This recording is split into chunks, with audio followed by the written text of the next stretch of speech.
आप हाथ का ठेला लगा रहे हो, सब्जी का ठेला लगा रहे हो, फल का ठेला लगा रहे हो, धक्के की जिंदगी जी रहे हो, दरवाजे पर बैठे हो, कहीं ना कहीं तुम दास्य भाव की जिंदगी जी रहे हो, तकलीफ में जिंदगी जी रहे हो, बहुत दुख की जिंदगी जी रहे हो, बहुत कष्ट की जिंदगी जी रहे हो, उनसे केवल निवेदन करूंगा 3 महीने 2 जगह पर जल चढ़ाना प्रारंभ कर दीजिए, केवल 3 महीने। एक शंकर भगवान के शिवलिंग पर, दूसरा बेलपत्री के पेड़ के नीचे। 2 जगह पर जल चढ़ाना 3 महीने लगातार चालू कर दो, बाबा तुम्हारा हाथ पकड़कर तुम्हें उन्नति की सीढ़ी पर चढ़ा देगा।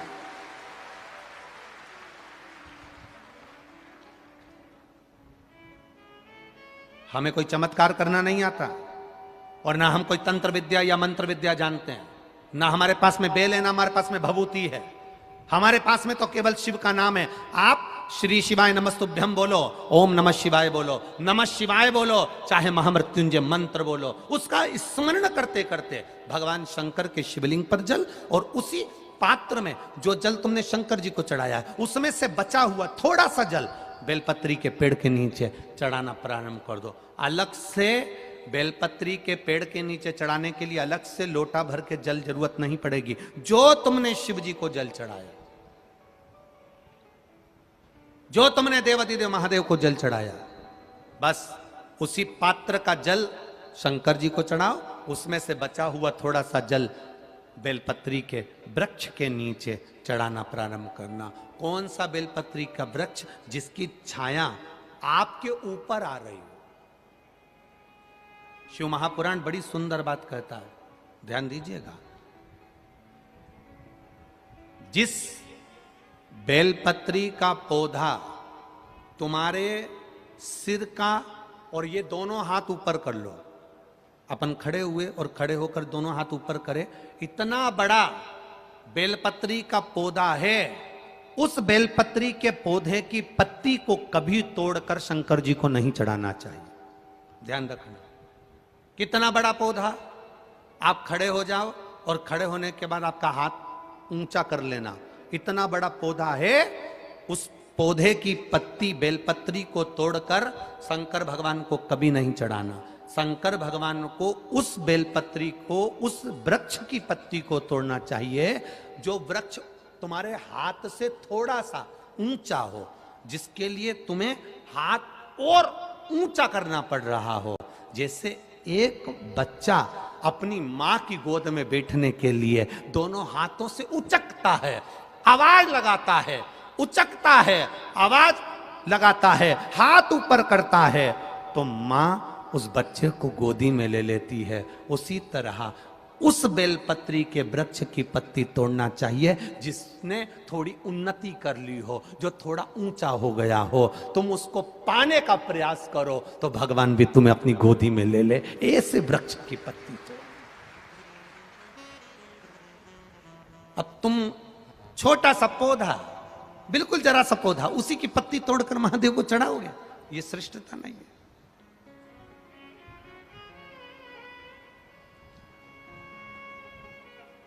छोटा सा पौधा है, उसकी पत्ती को तोड़कर आप चढ़ा रहे हो महादेव को, उसमें श्रेष्ठता नहीं है। वो छोटा है, जो बड़ा, जिसकी छांव तुम्हारे सिर पर आ जाए, आशीर्वाद जिसका तुम्हारे सिर पर आ जाए, उसके नीचे जाओगे, उसके नीचे आराधना करोगे तो थोड़ा सुख का भान होगा। जो छोटा पौधा है उसको बड़ा करने का प्रयास करो, और जो बड़ा है उसके नीचे जो शिव जी को एक लोटा जल चढ़ाया, बाद में वो जल ले जाकर आपने बेलपत्री के पेड़ के नीचे समर्पित करा, शंकर भगवान को दिया, और फिर बेलपत्र को समर्पित करा। उसका सुख, उसका आनंद, उसकी भक्ति, उसका स्नेह, उसका स्मरण सुख प्रदान करेगा, आनंदता देगा, वो आनंदता प्रदान कर देगा। हम कई गलतियां करते हैं, हमको स्मरण नहीं हो पाता। आप में से कई माताएं ऐसी होगी, छोटे छोटे पौधे की पत्ती तोड़कर शिव जी को चढ़ा दी हो, और बाद में कह रही होगी हमने पशुपति व्रत करा, भगवान ने हमारी क्यों नहीं सुनी। कारण होता है, कुछ तो कारण होगा ना। पेट दुख रहा है तो ऐसे ही दुख रहा है, चाउमीन खाई होगी ना, गोलगप्पा खाया होगा, पानी पूरी खाई होगी, शादी में जाके ज्यादा दही बड़ा खा गई होगी, पूरन पोली ज्यादा खा गई होगी। पूरन पोली बोलते हैं कि पूरन पूड़ी? हाँ, जो भी बोले तुम समझ जाना बस। हो होता ना बहुत खा गई होगी।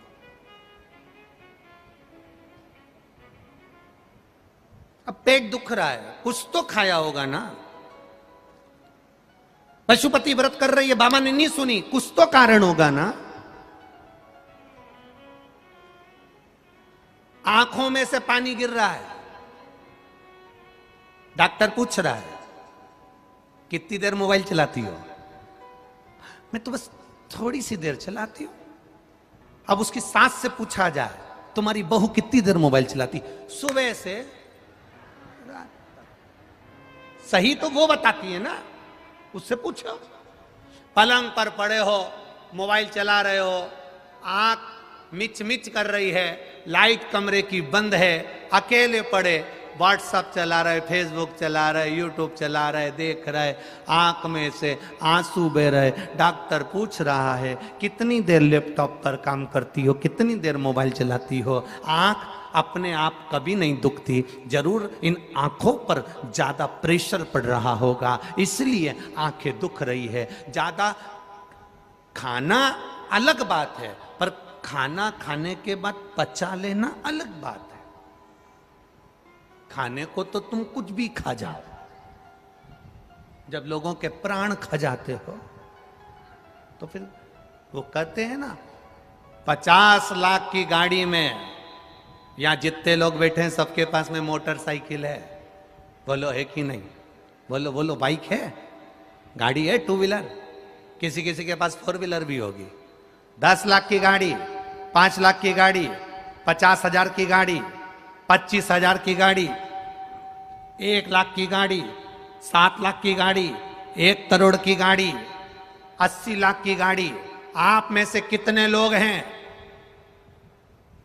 जो 50,000 की मोटरसाइकिल में पेट्रोल डीजल की जगह गटर का पानी डाल के चलाते हैं? बोलो जम के। कितने लोग हैं जो अपनी मोटरसाइकिल में, अपनी बाइक में, अपनी स्कूटी में, अपनी 4 व्हीलर में, अपनी 2 व्हीलर में गटर का पानी डालकर चलाते हैं?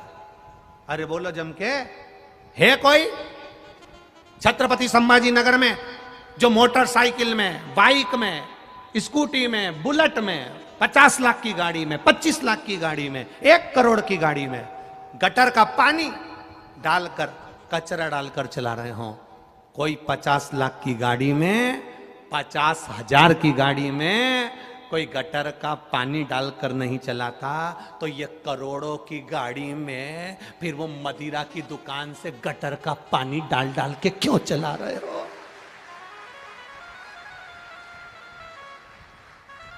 वो भी तो गटर का पानी है और ये भी तो करोड़ों की गाड़ी है। एक किडनी खराब होती है, जरा पता करिए, 50-50 लाख की, 25-25 लाख की है।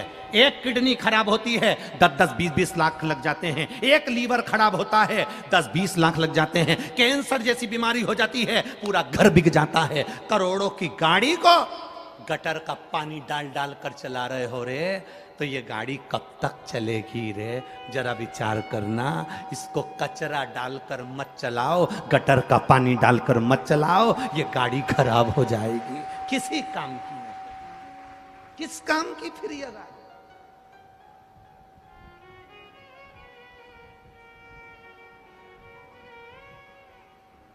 कथा में बैठे हो तो भी कचरा मुंह में घुसेड़ रहे हो।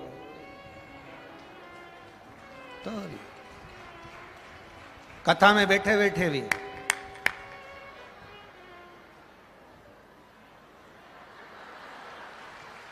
बैठे और यहां भरा पड़ा।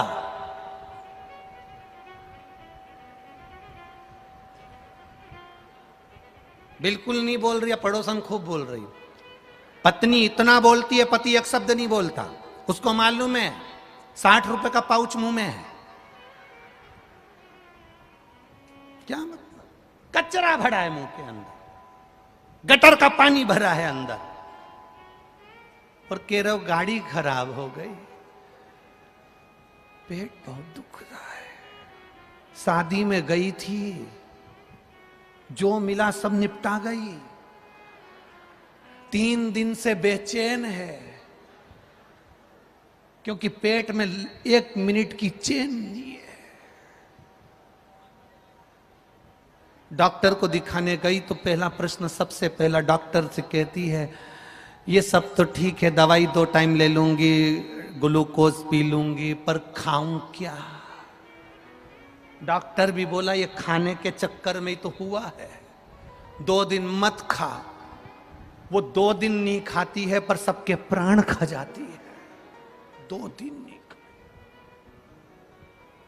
एक दिन आता है एकादशी का, एक दिन, मात्र एकादशी का एक दिन, पलंग पे से नहीं उठ पाती है। पति पूछता है इतनी सुस्त दिख रही, आज एकादशी है, कुछ खाया नहीं, सुबेरे से साबूदाने की खिचड़ी खाई थी, थोड़ी सी चिप्स और पपीता रखा था आधा किलो, फिर दोपहर में 4 बजे में जब थोड़ी सी लेट कर उठूंगी तो मैंने फ्रिज में थोड़ा सा आइसक्रीम जमा दिए और आधा किलो सेव फल, 1 दर्जन केला, 5 संतरा, थोड़ा सा मौसम्बी सब रखा है, 4 बजे खा लूंगी। रात को क्या खाएगी? 2 किलो दूध की रबड़ी बनाई है और राजगीरे की आटे की पूड़ी, वो क्या बोलते हैं तुम्हारे यहां, कुट्टू का आटा, जो भी बोलते हो, और भगर मोरधान बना के खा लूंगी। पति भी हाथ जोड़कर बोला ऐसा व्रत मत करा कर, तेरा वजन कम हो जाएगा, क्योंकि उसको मालूम है इतना खाएगी तो वजन कम होगा कि बढ़ेगा। क्या मतलब? कई परिवार ऐसे हैं जो खाने के भी लाले पड़े हुए हैं, बच्चों की अच्छी एजुकेशन नहीं हो पा रही है, दुखी हैं, कष्ट में। 2 जगह पर जल चढ़ाना प्रारंभ कर दो। पहला, जम के बोलो, शंकर भगवान के शिवलिंग पर। दूसरा, उसी जल को बचाकर बेलपत्री के वृक्ष के 2 जगह पर जल चढ़ाना प्रारंभ। चढ़ाओ 2 जगह जल और बड़े भाव से निवेदन कर चढ़ाओ भक्ति के साथ।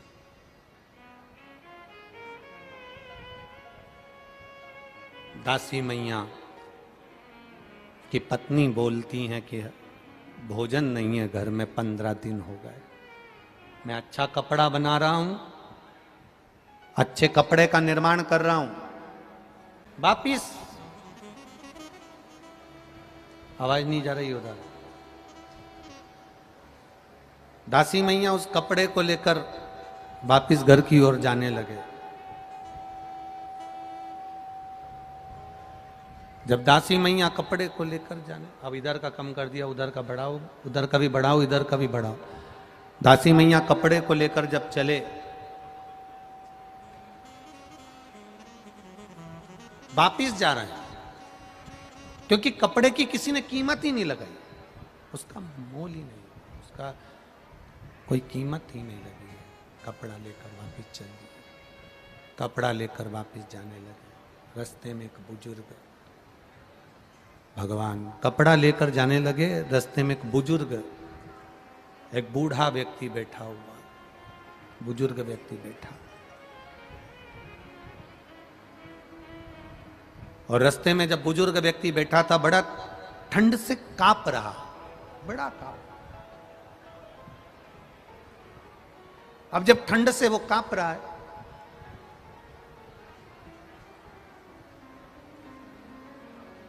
और बहुत ठंड उसके शरीर में लग रही है, तो उसने दासी मैया को रोका, ए बाबा रुको जरा, बाबा रुकिए जरा, हमारे शरीर में बहुत ताप पड़ रहा है, आप हमें ओढ़ने के लिए आपका कपड़ा दे दीजिए। इतना महंगा कपड़ा, इतना महंगा वस्त्र, जिसकी कीमत पूरे नगर के किसी व्यापारी ने नहीं लगाई, दासी मैया ने वो कपड़ा उस बुजुर्ग व्यक्ति को दे दिया। बुजुर्ग ने इतना सुंदर कपड़ा देखा, बीच में से फाड़ा, सिर को बांधा, फिर फाड़ा, पांव को बांधा, फिर फाड़ा, हाथ को बांधा, फिर फाड़ा, कमर को बांधा। दासी मैया देखते रहे। बूढ़े व्यक्ति ने कहा, आपने मुझे कपड़ा दिया है, आपने इतना कीमती कपड़ा दिया, मैंने इसको फाड़ फाड़ कर शरीर पर बांध लिया, आपको बुरा तो नहीं लगा? दासी मैया ने कहा, बुरा लगने की कोई बात नहीं है, हमने तो आपको दे दिया।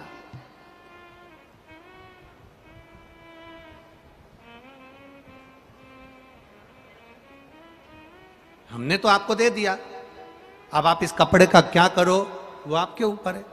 दासी मैया ने जब बुजुर्ग व्यक्ति को देखा, थर थर कांप रहा है, भूखा है, भोजन भी नहीं है, दासी मैया उस बुजुर्ग व्यक्ति को अपने घर ले गए और घर पर ले जाकर अपनी पत्नी को आवाज लगाकर कहा, ये बहुत भूखा है, इसको भोजन दे दो। धर्म पत्नी ने अपने पति के चरण छूकर कहा, 15 दिन से घर में भोजन नहीं बना, एक अन्न का निवाला अपने घर के अंदर नहीं, एक दाना अपने घर के अंदर नहीं। इस अपने लिए जब भोजन नहीं है तो अपन दूसरे को क्या भोजन देंगे? इसको क्या भोजन देंगे? इसको क्या खिलाएंगे? इसको क्या प्रदान करेंगे?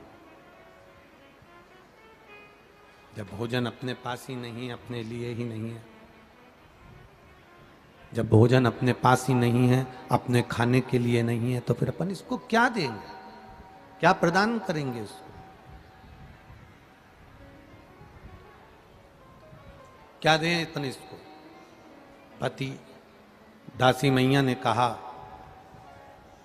कोई भाजी तोड़ कर लिया हो, वो ले जाकर उकाल कर दे दो। पत्नी भाजी क्या तोड़ कर ले जाती? पत्नी एक बेलपत्र के पौधे में से बेलपत्र तोड़ कर ले जा रही थी और वो बेलपत्र उड़ती उड़ती उसके हाथ से वो बुजुर्ग व्यक्ति के ऊपर जाकर गिर गई। जैसे ही बेलपत्र गिरी, मेरा महादेव सामने प्रकट हो गया, मेरा शिव प्रकट हो गया।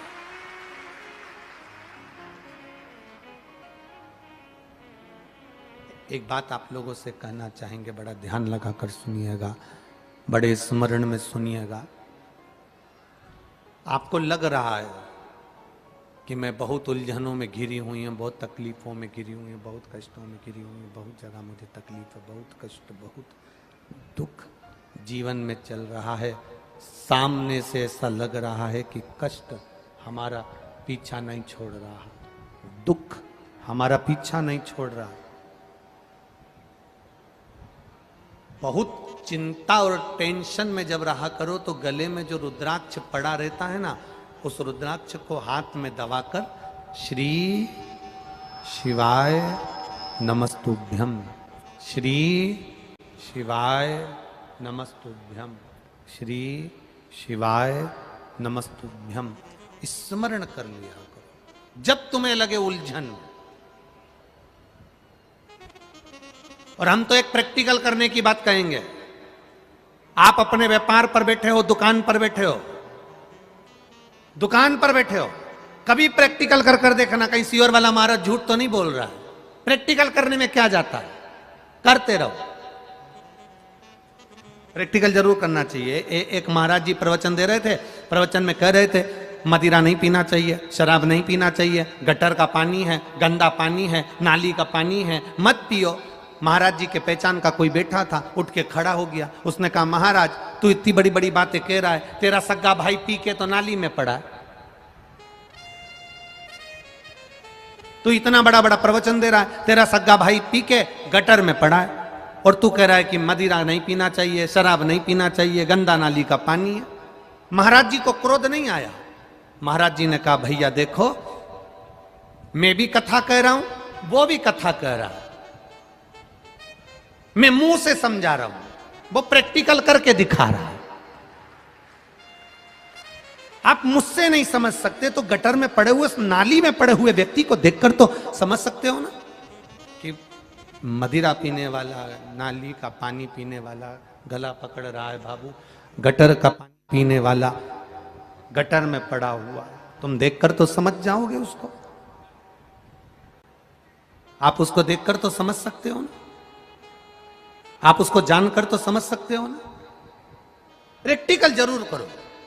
जितने लोग बैठे हैं कथा श्रवण करने के लिए, जितने लोग टीवी पर सुन रहे हैं, जितने फेसबुक यूट्यूब पर कथा सुन रहे हैं, उनसे निवेदन करूंगा, आपके गले में अगर रुद्राक्ष है, आप अगर सीहोर के रुद्राक्ष को धारण करते हो, आपके गले में लाल धागे में अगर रुद्राक्ष पड़ा हुआ है, दुकान पर बैठे हो, आधा घंटा हो गया, कोई ग्राहक नहीं, कोई ग्राहक नहीं, आप उस रुद्राक्ष का स्मरण कर कर श्री शिवाय नमस्तुभ्यम, श्री शिवाय, थोड़ा आराम से बोलना, जल्दी जल्दी सब्जी काटते ऐसी मत काट देना, बहुत प्रेम से। आपको लग रहा है ग्राहक नहीं, मेरी दुकान में कोई व्यापार नहीं चल रहा, आज तो दिन भर से बैठा हुआ हूं, आज कोई काम नहीं लगा, आज कोई तकलीफ आ रही है, बस उस रुद्राक्ष का स्मरण कर कर मेरे शिव का स्मरण करना। क्यों? क्योंकि विद्येश्वर संहिता में, शिव महापुराण की विद्येश्वर संहिता में देव अधिदेव महादेव माता पार्वती से कहते हैं, तुम रुका जी चंचुला देवी से कहते हैं कि भगवान शंकर के नेत्र अश्रु से गिरे हुए, अश्रु से ये रुद्राक्ष का पौधा उत्पन्न हुआ है। ये रुद्राक्ष कोई दूसरा नहीं है। शंकर पार्वती से, माता सती से कहते हैं, पार्वती ये मैं रुद्राक्ष के रूप में स्वयं शिव भक्त के साथ रहता है और उसके सम्मुख में प्रकट हो जाता है।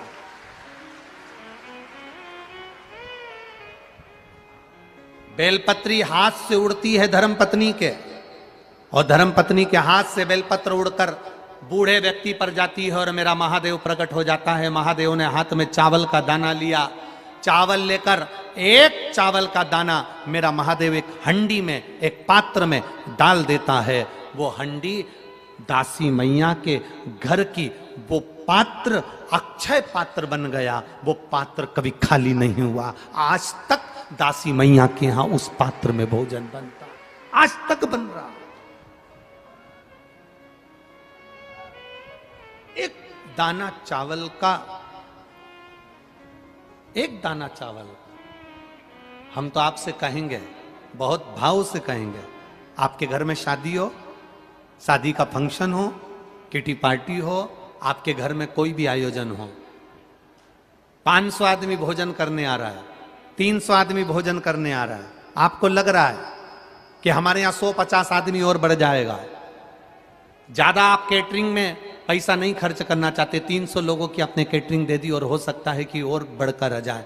एक शंकर जी पे चढ़ा हुआ चावल का दाना बाबा कुबेर भंडारी के नाम से लेकर आना और बाबा से कहना, बाबा अब भोजन और शादी आपको कराना है, उसको ले जाकर अपने भोजन में रख देना। कर दे, करेगा।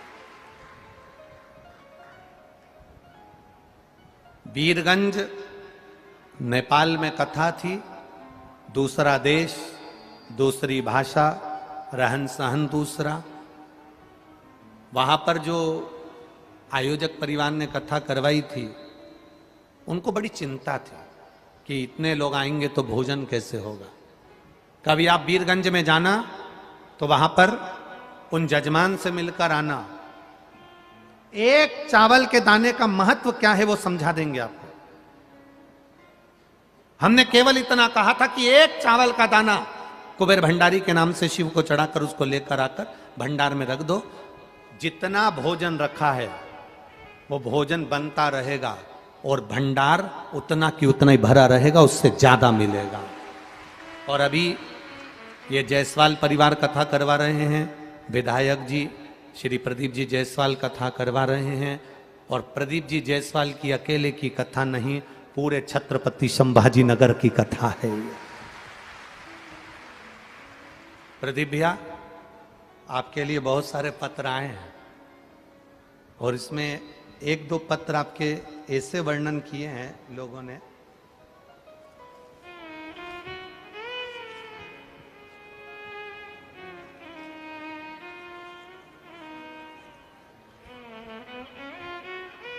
किसी का पैसा अटक गया था और वो सारी दुनिया में रोकर आ गया, कहकर आ गया। उसका धन जब नहीं मिला तब उसने, जिनने लिखा है, पत्र एक तो इतने सारे हैं जी, ढूंढने में तकलीफ। फिर उसने आपसे भी कहा, तो उसमें पत्र में लिखा है कि हमने प्रदीप जी जायसवाल जी आमदार जी से कहा, उन्होंने हमारा साथ दिया और हमारा जो पैसा डूब गया था, जो बैंक चली गई थी, वो बैंक में पैसा चले गया था हमारे ससुर का, वो पैसा हमारे आमदार जी ने साथ देकर हमारे पैसे को निकाल दिया। धन्यवाद आपको, बहुत बहुत साधुवाद है आपका।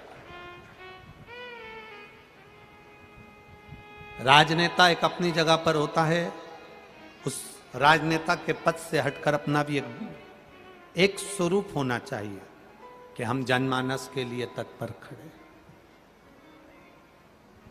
यहां पर भी भंडारा चल रहा है, यहां पर भी भोजन हो रहा है, हजारों लाखों लोग रोज भोजन कर रहे हैं। जब कथा सुनने के लिए 8 लाख से 10 लाख लोग कथा सुनने के लिए दूसरे दिन आ सकते हैं, तो भोजन में सोचिएगा कि कितने लोग बैठे रहते होंगे।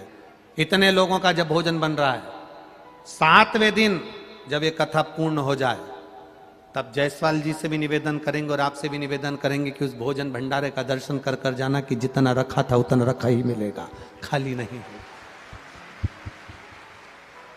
ये शिव भक्ति है। जब वो चोर को कुबेर बना सकता है, तो आपको क्यों नहीं दे सकता? दुकान नहीं चल रही, व्यापार नहीं चल रहा, ग्राहक नहीं आ रहा है, आज कोई काम नहीं है, लग रहा है अपने गले में पड़ा हुआ एक रुद्राक्ष, शिव तत्व का एक रुद्राक्ष, जिसकी कीमत नहीं है, निशुल्क है, क्योंकि मेरे महादेव को बेचा नहीं जाता। क्यों सीहोर का रुद्राक्ष निशुल्क मिलता? क्यों कंकर शंकर की महत्वता वहां की? इतने रुद्राक्ष का महत्व क्या है आखिर? उस रुद्राक्ष की मूलता क्या है आखिर? कभी जिंदगी में लेकर आओगे तो समझ में आएगा कि वो रुद्राक्ष है क्या आखिर, उस रुद्राक्ष की मूलता क्या है आखिर। बहुत मिलेंगे, बाजार लगा होगा, रुद्राक्ष बहुत मिल जाएंगे, 100 रुपए का, 50 रुपए का, 5 रुपए का, 10 रुपए का, 500 रुपए का, 1 रुपए का, 2 रुपए का, सब मिल जाए। पर उस मेरे महादेव को बेचा नहीं है। वो महादेव जो तुम्हारे पास में है, बस उसको पकड़कर स्मरण किया जाए, स्मरण, भक्ति का स्मरण। वो कहते हैं ना, जब कोई नहीं आता मेरा बाबा आता है, मेरे दुख के दिनों में बड़ा काम आता है, मेरे दुख के दिनों में वो बड़ा काम आता है। आपका भरोसा, आप उसका विश्वास दृढ़ी रखिए। जब आप भरोसा दृढ़ी रखोगे तो वो आएगा। बेलपत्र उड़ी, दासी मैया कि पत्नी के हाथ से बेलपत्र उड़कर जैसी बूढ़े पर गई, बूढ़ा शिव का रूप था जो परीक्षा लेने आया था। एक चावल का दाना हंडी में डाल दिया, वो चावल का दाना ऐसा चला, आज तक दासी मैया के यहाँ से वो चावल के दाने का भंडार खत्म नहीं हुआ, आज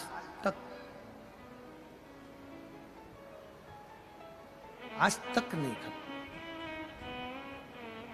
एक चावल के दाने में वो बल है, एक बेलपत्री में वो बल है, गले में पड़े हुए उस रुद्राक्ष में वो बल है। उसका स्मरण हमारे साथ है।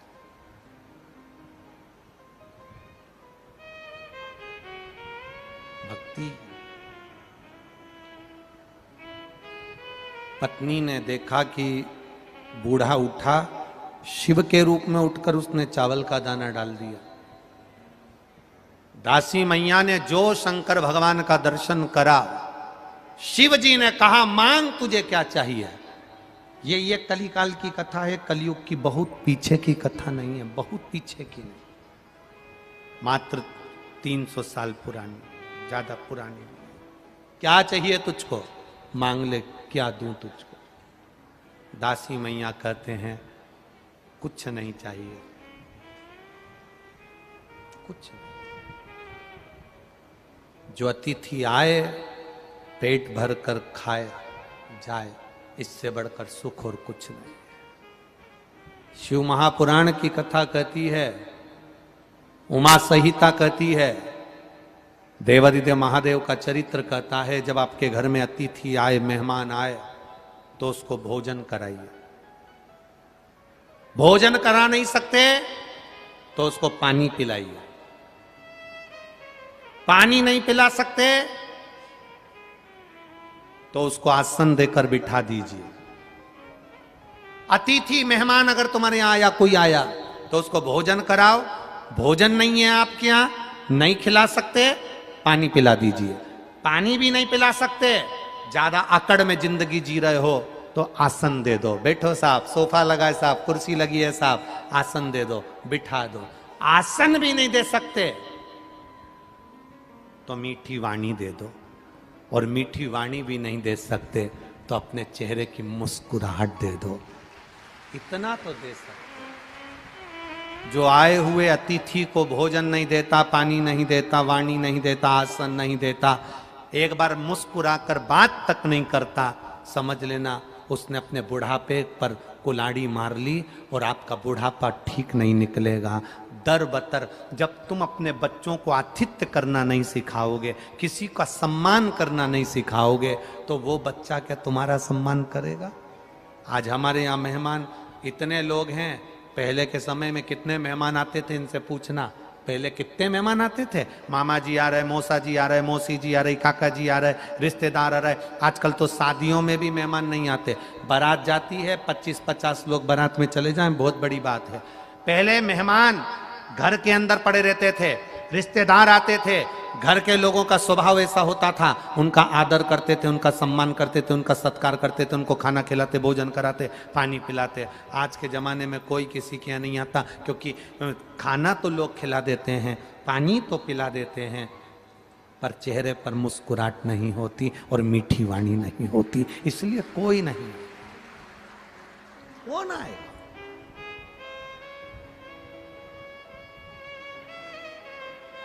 अहम की जिंदगी से दूर हो जाओ, अहंकार की जिंदगी से दूर हो जाओ। ब्रह्मा जी के भीतर थोड़ा सा अहंकार आया, थोड़ा सा। जब हम अहम की जिंदगी से दूर हो जाते हैं तो भगवान सुन लेता। एक पत्र आया है,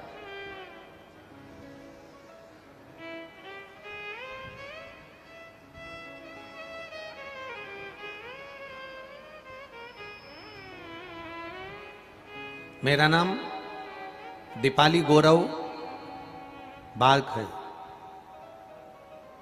छत्रपति संभाजी नगर की रहने वाली हूँ। मेरा मोबाइल नंबर ये है, कहीं बैठी हो तो हाथ हिला सकती हैं। मेरा नाम दीपाली गौरव बाग, छत्रपति संभाजी नगर की रहने वाली हूँ, कहीं बैठी हो तो हाथ हिला सकती हैं। आप ही हैं, दोनों हाथ हिला दो एक बार। हर हर, हाँ ऐसे हाथ हिला दो।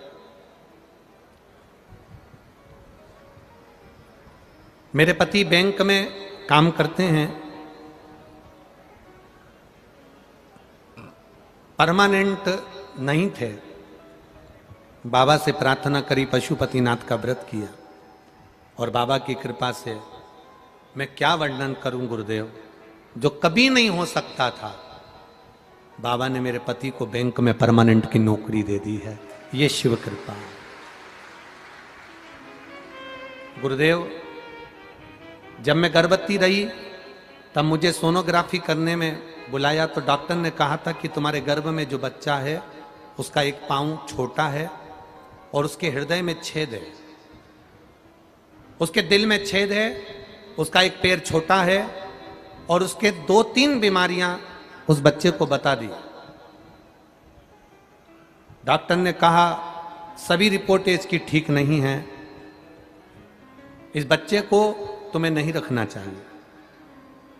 परिवार के किसी व्यक्ति ने कहा इस बच्चे को गिरा दीजिए, इस बच्चे को समाप्त कर दीजिए, क्योंकि इसका पाँव छोटा है, दिल में छेद है, और यह माइंड से भी विकलांग रहेगा। मैं क्या वर्णन करूं गुरुदेव, एक लोटा जल सारी समस्या का हल। शिव की कृपा का क्या वर्णन करूं, एक लोटा जल चढ़ाते, पानी लाकर पी लेते, भगवान शिव का नाम ले लेती, पी लेती। आपने कहा था एक नारियल पर सिर से लेकर पांव तक की मोली को लपेटकर शंकर भगवान को दे देना, बच्चा स्वस्थ होगा। बस उसी पर मैंने विश्वास करा। शिव जी को एक श्रीफल दे दिया, और बाबा की कृपा से मेरे घर में बेटे ने जन्म लिया। डॉक्टर भी आश्चर्य में है, इस बेटे को कोई रोग नहीं है और इसका पूरा शरीर ठीक है। आज वो 3 महीने का हो गया। मैं बाबा को यहाँ नमन करने के लिए, ये शिव तत्व है, ये शंकर योग, ये त्रिकालदर्शी, ये कैलाश। बैठिए बहन, हर हर, ये शिव तत्व है। औघड़ी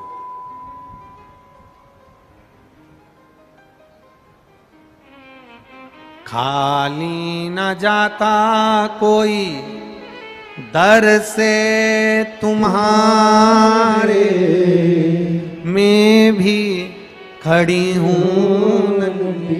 बाहें पसारे।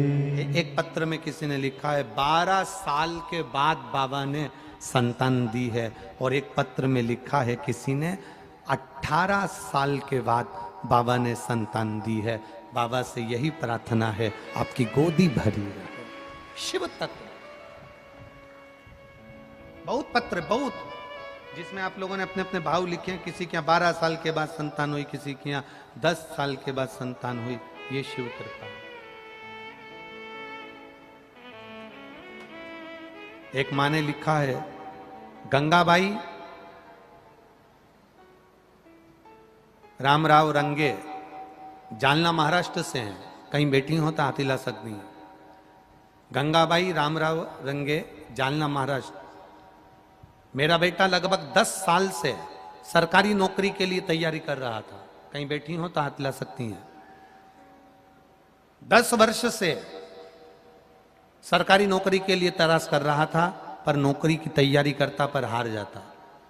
गुरुदेव अभी 1 साल पहले से आपकी कथा सुनना चालू करी, वो भी किसी दूसरे को पानी चढ़ाते हुए देखा, मंदिर जाते हुए देखा। मैं कभी मंदिर नहीं जाती, पानी नहीं चढ़ाती। देखा तो मैंने पूछ लिया कहाँ जा रही हो, तो उसने कहा शिव जी को जल चढ़ाते हैं, 1 लोटा जल सारी समस्या का हल। बस मैंने भी जल चढ़ाना प्रारंभ करा। अपने बेटे से कहा तू भी जल चढ़ा। बेटा मानने को तैयार नहीं। पढ़े लिखे बच्चे कहाँ मानते हैं गुरुदेव, पर बेटे ने भी जल चढ़ाना प्रारंभ करा, मैंने भी जल चढ़ाना प्रारंभ करा, पशुपतिनाथ का व्रत करना प्रारंभ करा। और बाबा की कृपा से बेटा जब सरकारी नौकरी के लिए अप्लाई करने गया तो शहद लगाकर बेलपत्र शिव जी को चढ़ाकर गया।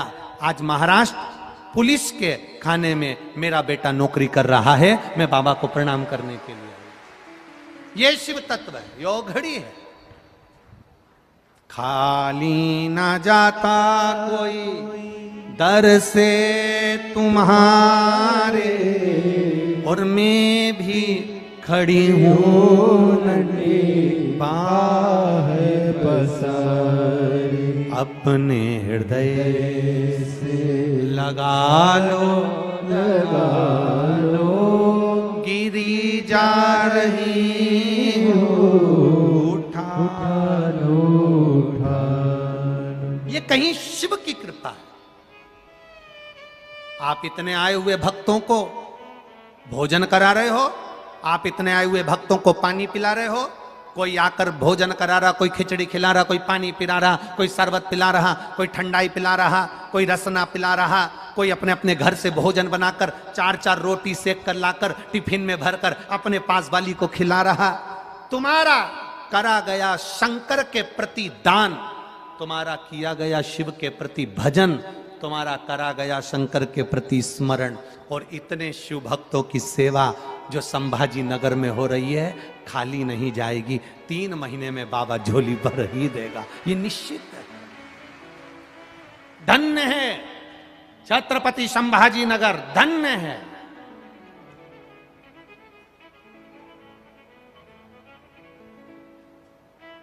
समर्पण है आपका।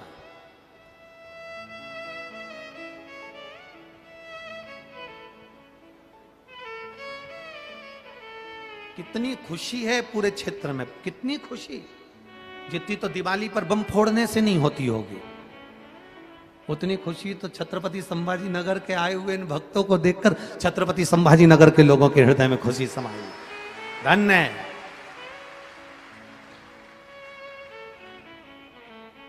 करो सेवा। 7 दिन के लिए आए हैं ये शिव भक्त। 8वें दिन 7वें दिन जब कथा पूरी हो जाएगी 12 बजे के बाद एक शिव भक्त तुम्हें नजर नहीं आएगा। खाली बन जाए, अपने पास कुछ नहीं हो तो 10 टॉफी खरीद कर ही बाजू वाली को खिला देना, वो भी नहीं हो घर से 2 बोतल पानी की भर कर लाना, पड़ोसन को पिला देना।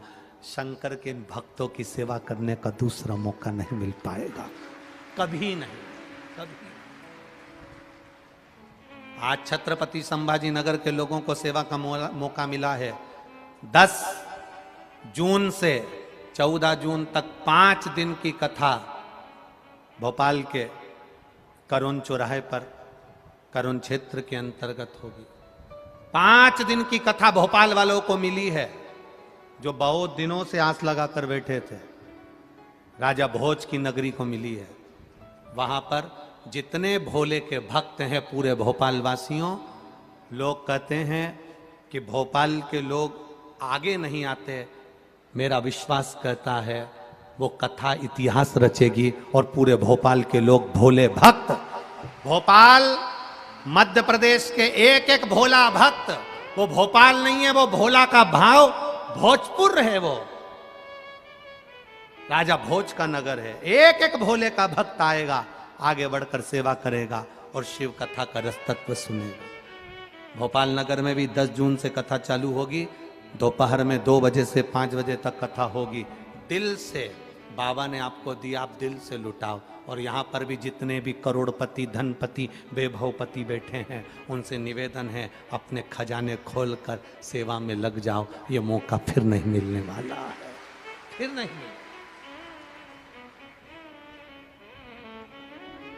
मिलेगा। करो, अहम से दूर होइए, अहंकार से परे हो। एक चावल का दाना केवल एक कपड़ा दिया था, उसके टुकड़े कर लिए तो वो कपड़े का फल इतना दे दिया कि जिंदगी भर भंडारा करते रहे दासी मैया और कमी ना आए जिंदगी भर। कोई अतिथि आए, मेहमान आए, उसको भोजन कराओ। भोजन ना हो तो क्या करना है, बोलते जाओ जम के, पानी पिलाओ। पानी ना हो तो बैठने के लिए आसन दे दो। आसन ना हो तो मीठी वाणी दे दो। मीठी वाणी भी ना हो तो महाराज अपने चेहरे की मुस्कुराहट के साथ 2 शब्द बोल लो, बहुत है, बहुत। इतना भी अगर आपने दे दिया, इतना भी समर्पण कर लिया तो बहुत है।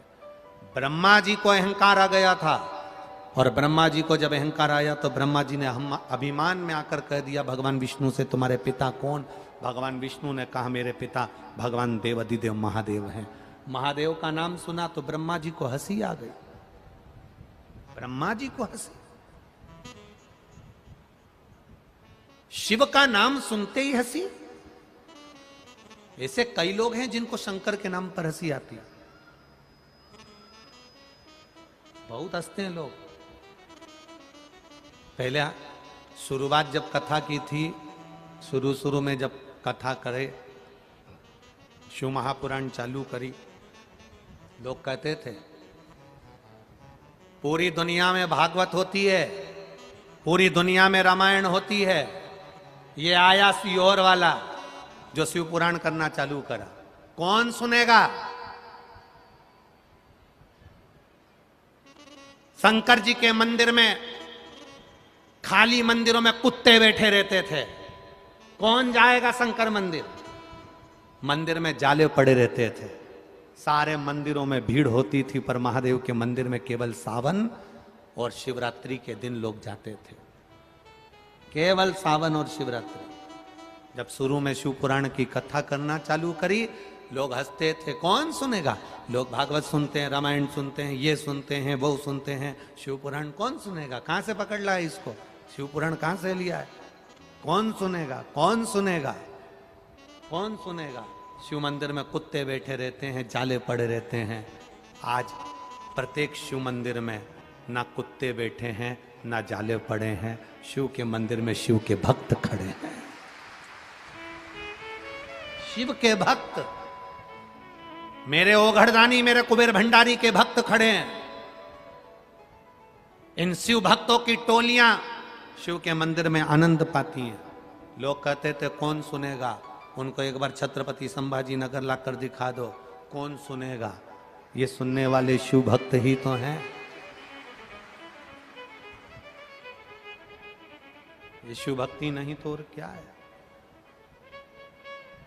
वो एक झांसी के हमारे चतुर्वेदी जी हैं, झांसी के चतुर्वेदी जी, उनकी धर्मपत्नी बहुत अच्छे भजन गाती, तो उसने एक भजन बनाया था जिसको अब लोगों ने भले अपनी अपनी भाषा में गा दिया, पर उसने भजन लिखा था, बड़ा सुंदर लिखा था। वो भजन की एक लाइन का स्मरण करते कि कल युग में शिव युग आया है, महादेव ये तेरा रचा। कोई खड़ा नहीं होगा, बैठे रहो, बैठे बैठे ही स्मरण करो। कल युग में शिव युग आया है, महादेव ये तेरा रचाया है, महादेव ये तेरा रचाया है, महादेव ये तेरा रचाया है, गुरुदेव ये तेरा रचाया है, गुरुदेव ये तेरा रचाया है। कल युग में शिव युग आया है, मेरे भोले ये तेरा रचाया। कोरोना आया, लोग घबराए, कोरोना में लोग अपने घर के अंदर बैठे रहे, बहुत भय में थे, कष्ट में थे, रोग से ग्रसित थे। पर मुझे लगता है कोरोना महादेव ने शिव महापुराण का प्रभाव दिखाने के लिए जिसने सुना, कोरोना की बीमारी उसके घर तक पहुंची, पर उसके घर में आंच नहीं आने दी। मेरे महादेव बचा कर रखे।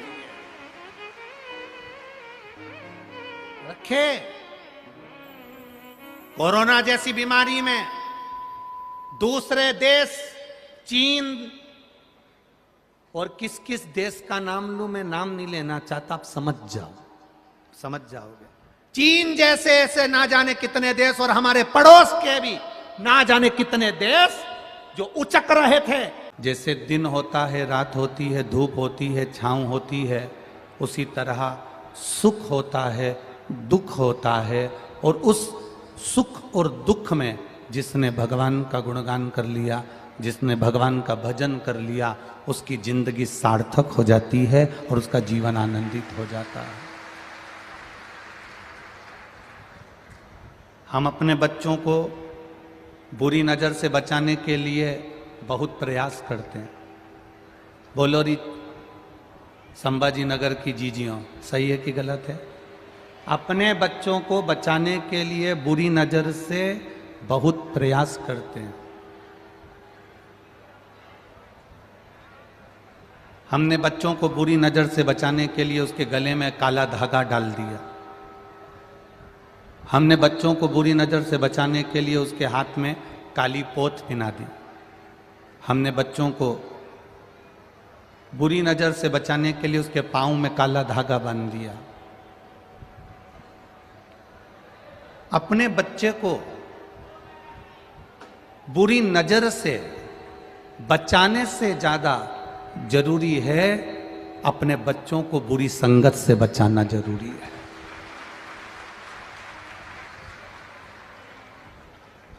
यदि बुरी नजर से हमने बच्चों को बचा लिया, बुरी नजर से हमने बच्चों को रोक लिया, और बुरी संगत में अगर हमारा बेटा चले गया, बुरी संगत में हमारी बेटी चली गई, बुरी संगत में हमारा परिवार का कोई व्यक्ति चले गया, तो बुरी नजर से बचाने से फायदा कौन सा हुआ? बुरी नजर से बचाने के लिए गले में काला धागा बांधा जाता है, हाय चंद्रमा पहनाया जाता है। बुरी नजर से बचाने के लिए हाथ में काली पोत बांधी जाती है।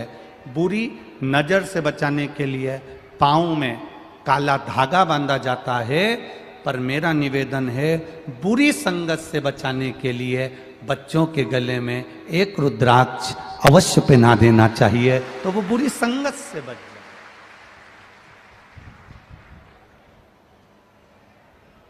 जैसे गले में एक काला धागा बांध देने से बच्चे को बुरी नजर नहीं लगती, उसी तरह गले में एक रुद्राक्ष, एक तुलसी का मन का, एक तुलसी की माला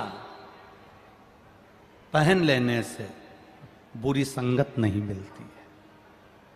बुरी संगत, हमारा बच्चा बुरी संगत से बच सकता है। पहले भी कहा, आज फिर कहते हैं, सुंदरता होगी तो लुच्चों की नजर होगी। आप अगर सुंदर हो तो लुच्चों की नजर आप पर है। सुंदरता होगी तो लुच्चों की नजर होगी। गले में चेन होगी तो चोर की नजर होगी, और गले में अगर रुद्राक्ष होगा तो मेरे महादेव की नजर होगी। ये निश्चित है।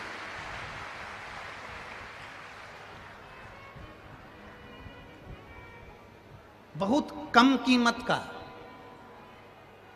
फ्री में कुबेरेश्वर धाम से रुद्राक्ष मिल जाता है, निःशुल्क, कोई कीमत नहीं है उस रुद्राक्ष की। आप कुबेरेश्वर धाम जाते हैं, रुद्राक्ष ले लेते हैं, वो निःशुल्क रुद्राक्ष कुबेरेश्वर धाम से मिलना प्रारंभ हुआ। आप लोग लेकर भी आए। पर एक निवेदन करूंगा, तुम्हारे सोने की चेन की कीमत होगी, तुम्हारे गले में पड़े हुए हार की कीमत होगी, तुम्हारे हाथ में पहनी हुई सोने की चूड़ी की कीमत होगी, हीरे की कीमत होगी, अंगूठी की कीमत होगी। रुद्राक्ष की कोई कीमत कुबेरेश्वर धाम पर नहीं लेते, पर तुम्हारे मृत्यु के समय पर, तुम्हारे दुख के समय पर, तुम्हारी तकलीफ के समय पर, तुम्हारे कष्ट के समय पर, तुम्हारे कर्ज के समय पर, तुम्हारे कहीं ना कहीं उलझन के समय पर उस रुद्राक्ष की कीमत तुम्हें समझ में आएगी कि भले निःशुल्क मिला पर उसकी कीमत क्या है, वो रुद्राक्ष की महत्वता क्या है। उस रुद्राक्ष का महत्व क्या है। हमने अपने जीवन की सार्थकता क्या बनाई है? हम अपने जीवन की सार्थकता क्या बना रहे हैं? जो माता पिता अपने बच्चों का हाथ पकड़कर महादेव के मंदिर तक लेकर जाते हैं, जो माता पिता अपने बच्चों का हाथ पकड़कर हाथ में जल का पात्र देकर महादेव को जल चढ़वाते हैं, जो माता पिता अपने बच्चों को सत्संग तक लेकर आते हैं, जो माता पिता अपने बच्चों को कथा तक लेकर आते हैं, जो माता पिता अपने बच्चों को तीर्थ तक लेकर जाते हैं, वही बच्चे जिनका तुमने बचपन में हाथ पकड़कर मंदिर तक लेकर गए हो, वही बच्चे बड़े होकर तुम्हारा हाथ पकड़कर तुम्हें तीर्थ करा देते हैं। उन बच्चों को संस्कार आप दीजिए, उन बच्चों को विद्वत्ता आप दीजिए, उन बच्चों को ज्ञान आप दीजिए। आप अगर छोटे छोटे बच्चों को मंदिर तक ले जा रहे हो, आप छोटे छोटे बच्चों को एक लोटा जल पकड़ा रहे हो, आप छोटे छोटे बच्चे के गले में रुद्राक्ष डाल रहे हो, आप छोटे छोटे बच्चे के गले में एक तुलसी का मन का एक माला डाल रहे हो, उस बच्चे को हाथ पकड़कर आप मंदिर तक लेकर गए हो, तो वो बच्चा आपके बुढ़ापे में आपका हाथ पकड़कर आपको तीर्थ तक लेकर जाएगा, कृष्णेश्वर महादेव तक लेकर जाएगा। और जिन माता पिता ने अपने बच्चों को हाथ नहीं पकड़ा, गोदी में नहीं लिया, लाड नहीं लड़ाया, स्नेह नहीं किया, कभी उन बच्चों को, छोटे छोटे बच्चों को आप होटल तक ले गए, छोटे छोटे बच्चों को आप चाउमीन खाने तक ले गए, छोटे छोटे बच्चे को पानीपत था गोलगप्पा खाने के लिए ले गए, छोटे छोटे बच्चों को मेला घुमाने के लिए ले गए, छोटे छोटे बच्चों को गार्डन घुमाने के लिए ले गए, पर छोटे छोटे बच्चों को आप अगर मंदिर तक लेकर नहीं गए तो होटल का रास्ता तुमने दिखाया है, तो वो अपनी धर्म पत्नी को भी होटल का रास्ता दिखाएगा। गोलगप्पे का रास्ता तुमने दिखाया है, वो अपनी पत्नी को गोलगप्पे का रास्ता दिखाएगा। चाउमीन का रास्ता तुमने दिखाया है, वो अपनी पत्नी को चाउमीन का रास्ता दिखाएगा। अगर तुमने उसको बचपन से ही मंदिर का रास्ता दिखाया तो वो भी अपनी अर्धांगिनी को और अपने बच्चों को मंदिर का रास्ता दिखाएगा। बच्चों को जीते जी कुछ ऐसा देकर चले जाओ कि उसके पास में अगर मरने के बाद, तुम्हारे मरने के बाद कुछ नहीं भी हो, परिवार भी अगर साथ छोड़ दे, रिश्तेदार भी अगर साथ छोड़ दें, कुटुंब वाले भी अगर साथ छोड़ दें, नातेदार भी अगर साथ छोड़ दें, तो बचपन से बच्चे का हाथ महादेव के हाथ में पकड़ा कर चले जाओ तो वो हाथ नहीं छोड़ेगा, ये निश्चितता है।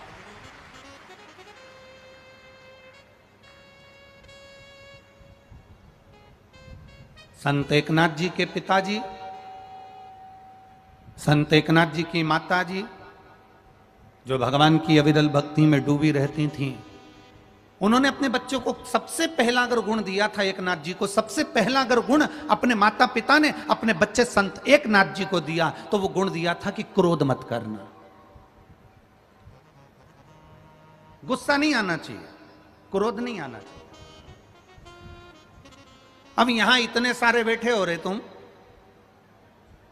कल भी टेंट बढ़ाया था, रात भर टेंट बढ़ा है तुम्हारे चक्कर में, और आज फिर टेंट के बाहर लोग खड़े हुए हैं।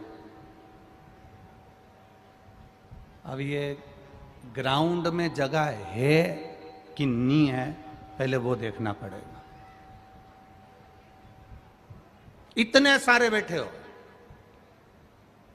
आप में से कितने लोग हैं जिनको क्रोध नहीं आता? झूठ मत बोलना, नहीं तो तुम हाथ तो तुरंत उठा दो। तो हम कोई से पूछ लें, तुम में से कितनी माताएं जो अपने पति को रोज प्रणाम करती है? अभी तुम में से पूछ लें कि तुम में से कितनी माताएं जो अपने पति को रोज प्रणाम करती है? हाथ उठाओ तो जरा। अरे एक हाथ तो उठा लो री। हाँ ठीक है, अब उठाया नहीं उठाया बराबर, पर दो चार ने उठाया और वापस गिरा लिया, हम समझ गए करवा चौथ पे पड़ती होगी। उतना तो हम समझते हैं कि कोई 30 त्योहार होगा, करवा चौथ होगा, अधिक अधिक होगा तो भले पढ़ लेती होगी।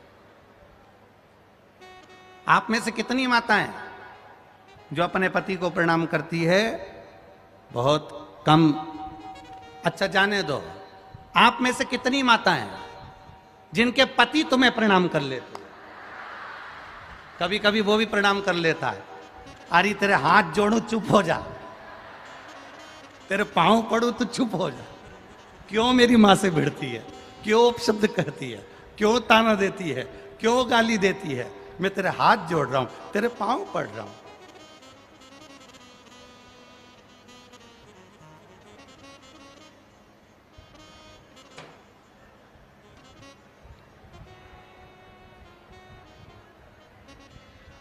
कल एक भाई ने पत्र लिखा, वो पत्र हम जायसवाल जी के यहाँ, प्रदीप जी जायसवाल जी के यहाँ ठहरे हुए हैं ना, विधायक जी के यहाँ, तो वहाँ पर वो पत्र रखा है। अगर उनकी बहुएं कहेंगी तो हम दे देंगे वो। तो वो पत्र नीचे आया और पत्र कार्यकर्ता लेकर शाम को जब ऊपर आए तो वो पत्र लेकर आए। उस पत्र में एक भाई ने लिखा था, गुरुजी हम सब नवयुवक लड़कों की तरफ से आपको धन्यवाद, जो हम नहीं कह पाते हैं वह आप व्यासपीठ से कह देते हो।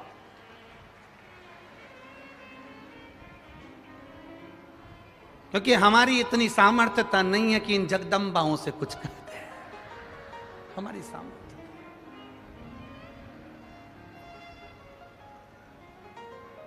क्रोध ऐसा कोई व्यक्ति नहीं जिसको नहीं आता। पर आज से नियम ले लो कि मैं गुस्सा करूंगी, क्रोध करूंगी तो 12 बजे से 4 बजे तक करूंगी। कितनी बजे तक? जम के बोलो जरा। चलो ठीक है, 12 से 4 की जगह तुम्हारा 1 घंटा और बढ़ा दे, 12 से 5 बजे तक गुस्सा करूंगा। क्रोध का समय होता है सुबह उठने के बाद दोपहर के 11 बजे तक क्रोध अपना कार्य करता है। कितने बजे तक?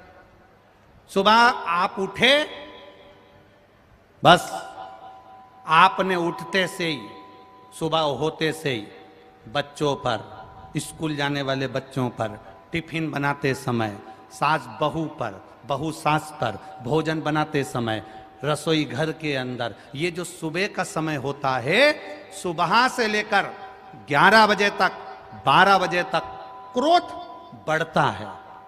क्रोध का 2 समय है, एक सुबह उठते से ही दोपहर के 12 बजे तक, और एक शाम को 6 बजे से लेकर रात्रि को 9 बजे तक। यह क्रोध का समय है। इसलिए आपसे निवेदन है, शिव महापुराण में हम एक नियम बना लें कि हम गुस्सा करेंगे तो दोपहर में 12 बजे से, बोलो बोलो जम के बोलो, 5 बजे तक करेंगे। अगर कोई बात में गुस्सा सवेरे आ भी गया तो लिख के रख लो कि मैं 12 बजे के बाद लड़ूंगी। तुम लिख के रखो कितनी बजे लड़ूंगी, बोलो बोलो जम के बोलो, 12 बजे के बाद। अगर सास ने कुछ कह दिया लिख के रख लो, इनको जवाब कब दूंगी, जम के बोलो जरा, 12 बजे के बाद। बहू ने कुछ कह दिया तो सास भी लिख के रख ले, जवाब कब दूंगी, अरे जम के बोलो जरा, 12 बजे के बाद। कितने घंटे दिए तुमको लड़ने के लिए, झगड़ने के लिए, क्रोध करने के लिए, कितने घंटे दिए? 5 घंटे दे दिए। 12 बजे से 5 बजे तक मैं गुस्सा करूंगी, क्रोध करूंगी, सुबेरे क्रोध नहीं करूंगी। चाहे मुझे कितना भी कोई गुस्सा दिलाए, सास कुछ भी बोले, बहू कुछ भी बोले, देवर जेठ जेठानी कुछ भी बोले, रिश्तेदार कुछ भी बोले, पर मैं क्रोध सुबह से लेकर 12 बजे तक नहीं करूंगी, और शाम को 6 बजे से लेकर, बोलो बोलो जम के, 9 बजे तक नहीं करूंगी। गुस्सा अगर आ भी जाए, क्रोध अगर आ भी जाए, तो दोपहर का जो समय है उस समय करूंगी। अब कई माताएं कहती हैं, गुरुजी आप कहते हो 12 बजे से 5 बजे तक क्रोध कर लो, पर दिक्कत तो ये है कि ये भी ऑफिस चले जाते हैं, दुकान चले जाते हैं, सास कमरे में टीवी खोल के शिव महापुराण की कथा सुनने लगती है, बच्चे घर में आ जाते हैं, मैं उनकी देख में रेख में लग जाती हूं, तो फिर झगड़ा कब करूं, फिर गुस्सा कब करूं, क्रोध कब करूं? एक क्रोध का समय है।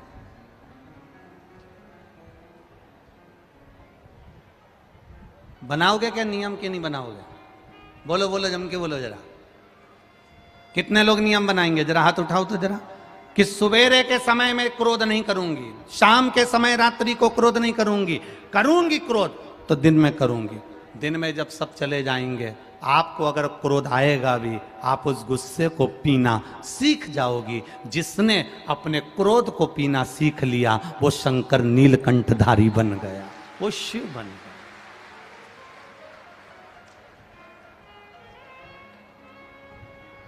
एक बात कहना चाहेंगे, अगर आपको बुरी ना लगे तो, लगेगी तो नहीं? पक्का बोलो री जीजी, इधर वाली बुरी तो नहीं लगेगी, और इधर वाली कह दें। आज सबसे ज्यादा परिवारों में किसी बात पर अगर झगड़ा हो रहा है तो वो केवल उसके अहम के कारण हो रहा है। सास अपना अहम रख रही है, अहंकार रख रही है, बहू अपना अहंकार रख रही है। हम तो यहाँ छत्रपति संभाजी नगर में एक बार पहले मारवाड़ी समाज का कार्यक्रम था, महिला मंडल का, उसमें आगमन हुआ था, और हमारे एक परम प्रिय शिष्य यहाँ रहते हैं, सोपान दत्तात्रेय जी नारखेड़े, उनके यहाँ पहले भी बारंबार आगमन हुआ। अब महाराष्ट्र की पावन धरा पर पहले भी बारंबार आगमन हुआ, परंतु हमारा केवल इतना सा निवेदन है कि अपने क्रोध को संयमित रखिए, क्रोध को संयमित। जिसने अपने क्रोध पर संयम कर लिया वो स्वयं महादेव का स्वरूप हो गया, स्वयं महादेव। देव अपने बच्चों को प्रॉपर्टी दो मना नहीं, अपने बच्चों को गाड़ी दो मना नहीं, अपने बच्चों को लैपटॉप दिलाओ मना नहीं है, अपने बच्चों को अच्छा अच्छा मोबाइल दिलाओ मना नहीं है, अपने बच्चों को अच्छे अच्छे कपड़े दिलाओ मना नहीं है। पर निवेदन है, अपने बच्चों को तुमने लैपटॉप दिलाया, मोबाइल दिलाया, गाड़ी दिलाई, बंगला दिलाया, प्रॉपर्टी दी, ये सब बच्चे के काम के कब हैं? जब आपका बच्चा संस्कारित हो। अगर बच्चा संस्कारवान नहीं है तो कितनी भी गाड़ी दे देना, वो जुए में हार कर आ जाएगा या डब्बे में गोल कर आएगा या कहीं मदिरा के नशे में बेचकर फेंक कर आ जाएगा। आपके बच्चों को अगर आपने संस्कार दिया है, आपके बच्चों को आपने मंदिर तक ले जाकर छोड़ा है, आपके बच्चों को आप हाथ पकड़कर भगवान शिव की कथा तक लेकर आ रहे हो, आपके बच्चों को टीवी खोलकर आस्था चैनल पर, फेसबुक, यूट्यूब पर अगर एक छोटा सा क्लिप भी अपने बच्चों को शिव महापुराण का दे रहे हो तो ये निश्चित है तुम्हारा बच्चा तुम्हारा हाथ पकड़कर कभी तुम्हें वृद्धाश्रम में छोड़कर नहीं आएगा, वो तुम्हें तीर्थ तक लेकर जाएगा, तीर्थ तक लेकर तुम्हारा बच्चा तुम्हें वो परमात्मा के द्वार तक लेकर जाएगा, भगवान की अविरल भक्ति तक लेकर जाएगा। करो भक्ति उसकी। शिव कथा कह रही है।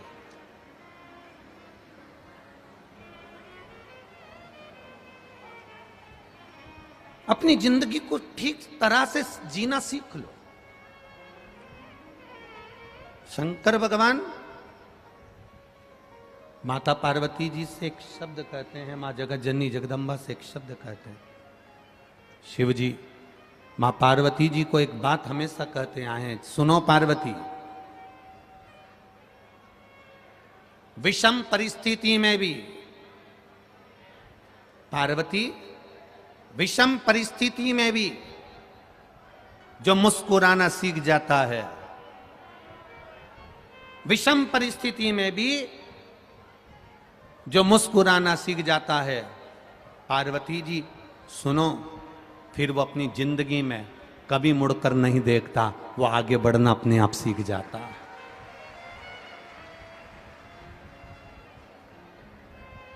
विषम परिस्थिति में कार्यकर्ता ध्यान देंगे, कोई पानी की बोतल वगैरह अभी ना बांटे। आप लोग सब लोग पानी लाए हो ना साथ में? बोलो, जम के बोलो, लाए हो ना? बस तो फिर कथा सुनने आए हो ना? बहुत दूर दूर से आए हो, दिन भर धूप में तप रहे हो, टेंट के नीचे बैठे हो। 3 घंटे की कथा में आधा घंटा हमने सावन महाराज को, आशीष भैया नहीं आए हैं थोड़ा कारणवश, तो सावन भैया मंच का संचालन कर रहा है। आपको समय मिला है उसका स्मरण करिए।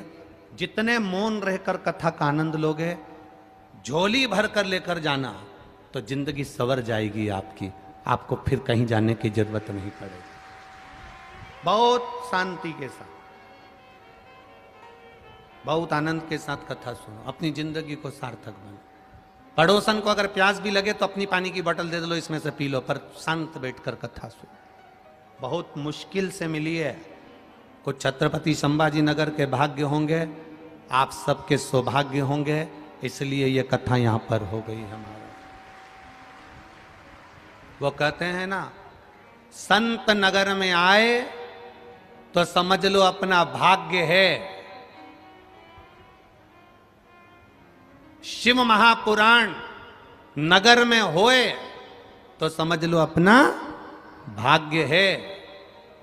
संत अपने घर पर आए तो समझ लो कि अपना सौभाग्य है। संत अपने को याद कर लें तो समझ लो अपना अहो भाग्य है। और संत आए नगर में, शिव महापुराण कथा हो रहे नगर में और अपन कथा तक नहीं जा पाए तो समझ लेना अपना दुर्भाग्य है।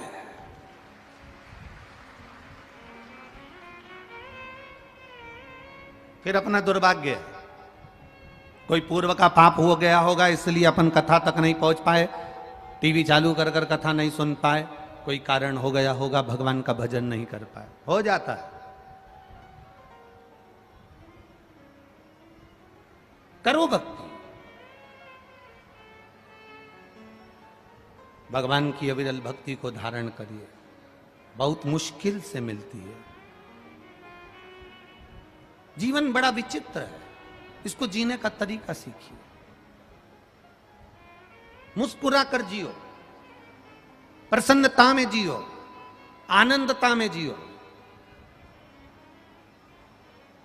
देव बच्चों को प्रॉपर्टी दे दो, धन दे दो, दौलत दे दो, सत्ता दे दो, वैभव दे दो, पर बच्चों को संस्कार जरूर देना।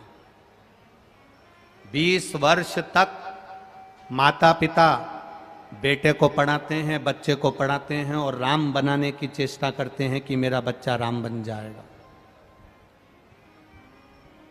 20 वर्ष तक माता पिता बच्चे को पढ़ाते हैं और राम बनाने का प्रयास करते हैं, और 20 दिन की कुसंगति, केवल 20 दिन की गलत संगति बेटे को किसी की मिल जाती है और बच्चा राम बनने की जगह रावण बन जाता है।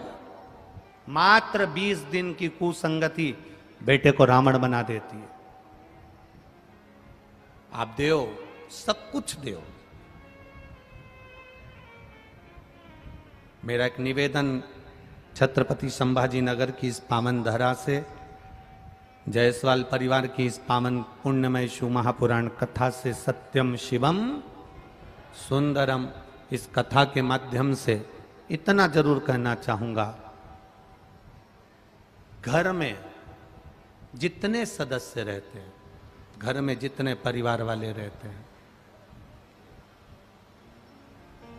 उनके आपस में प्रेम की जिंदगी जीना चालू करो। आजकल प्रेम की जिंदगी खत्म हो गई और थप्पड़ की जिंदगी चालू हो गई। काई की जिंदगी चालू हुई है? थप्पड़ की। एक पति पत्नी में झगड़ा हो गया, बड़ा भयंकर झगड़ा,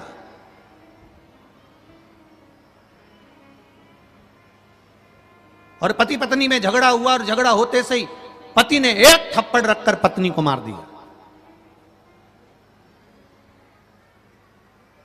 पत्नी रोने लगी, पति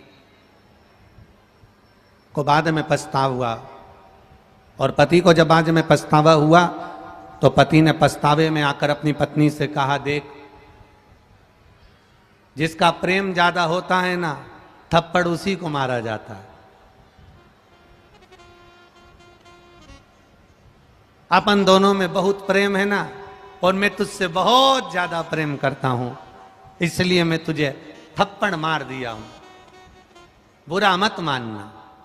बस पत्नी ने सुना,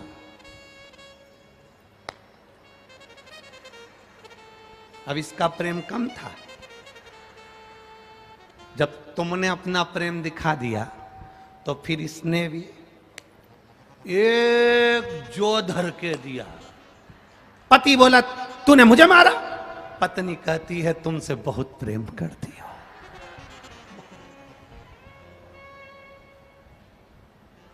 तुम ही बोले हो, जिससे ज्यादा प्रेम होता है उसी को थप्पड़ मारा जाता है। तो पत्नी कहती है, जितना मैं करती हूं उतना तो तुम कभी नहीं करे होगे। पति ने बोला, वो तो लग रहा है, दिख रहा, लगा। थप्पड़ का प्रेम नहीं होना चाहिए, ये प्रेम किसी काम का नहीं। बच्चों को मार कर अगर सीधा करा जाए तो वो प्रेम किसी काम का नहीं। बच्चों को पीट कर अगर सही करा जाए तो वो सही करना किसी काम का नहीं। पत्नी को गाली देकर अगर सीधा करा जा रहा है तो वो किसी काम का नहीं है। पति को अपशब्द कहकर सीधा करा जा रहा है तो वो किसी काम का नहीं है। सास बहू को अपशब्द और ताने देकर, गालियां देकर अगर सीधा कर रही है तो वो किसी काम का नहीं है। बहू सास को अपशब्द कहकर अगर सीधा कर रही है तो वो किसी काम का नहीं है। जिस घर में, परिवार के सदस्य रहते हैं, वहां प्रेम थप्पड़ का नहीं होना चाहिए। वहां प्रेम केवल प्रेम जैसा होना चाहिए। जब दुख की घड़ी आए, हमारा पूरा परिवार एक साथ खड़ा होकर उस दुख को समाप्त कर दे, तो समझ लो कि ये प्रेम है, ये स्नेह, ये प्रेम, ये वात्सल्यता, ये करुणता, ये स्नेह है। तब समझो कि ये श्रेष्ठता है। शिवजी पार्वती जी से कहते हैं, पार्वती, बहुत कठिनता में मिलने वाला ये मानव देह है पार्वती, बहुत कठिनता में मिलने वाला है ये मनुष्य का शरीर। और इस मनुष्य के शरीर को प्राप्त करने के बाद भी अगर कोई भगवान की भक्ति से वंचित हो गया तो उसका जीवन बेकार, उसका जीवन व्यर्थ गया।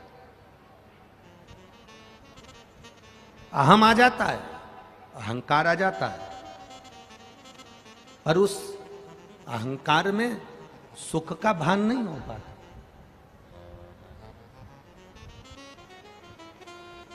कोई जरूरी नहीं कि आप जहर पिएंगे तो नीलकंठधारी बनेंगे। कोई जरूरी नहीं कि आप धतूरा खाएंगे तो शिव कहलाएंगे। जरूरी यह है कि हम अपने घर में रहकर भी अगर क्रोध को पी रहे हैं, अपशब्द को पी रहे हैं, तानों को पी रहे हैं, आड़ी टेढ़ी जो बात बोली जा रही है, अपशब्द कहे जा रहे हैं, गालियाँ दी जा रही है, ताने दिए जा रहे हैं, अपशब्द बोले जा रहे हैं, हम उसको पी रहे हैं, तो भी समझ लो कि हम भगवान शंकर का एक अंश अपने भीतर धारण कर कर रखे हुए हैं। भगवान शिव का एक स्वरूप अपने भीतर धारण कर कर रखे हुए हैं। एक अंश अपने भीतर है। एक भगवान शंकर के परम उपासक थे दासी मैया। कर्नाटक की पावन धरा पर रहते थे। बड़ा हो ना भाई, कर्नाटक की पावन धरा पर रहते थे दासी मैया। क्या नाम था उनका? जम के बोलो जरा। दासी मैया, शिव जी के परम भक्त, शंकर भगवान के परम उपासक।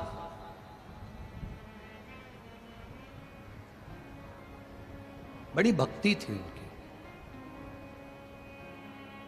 मिट्टी को उठा लेते थे, धूल को उठा लेते थे, और मिट्टी को उठाने के बाद उसका एक शिवलिंग बनाकर किसी वृक्ष के नीचे उसकी पूजन किया करते थे। वृक्ष के नीचे उसका आराधना करते थे, पूजन करते थे। जिनका नाम था दासी मैया, कर्नाटक के रहने वाले थे। उनके पिताजी का एक काम था, वो था कपड़े बुनने का, वस्त्र बनाने का।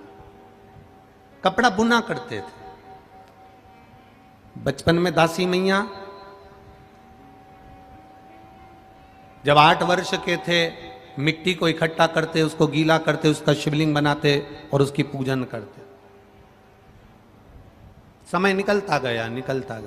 दासी मैया बड़े हो गए, और बड़े होने के बाद दासी मैया की शादी हो गई, कपड़े बुन रहे हैं।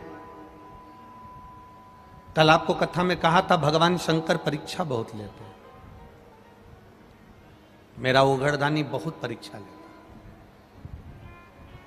शिव परीक्षा भी बहुत लेते हैं और शंकर भगवान देते भी बहुत हैं। दोनों चीजें।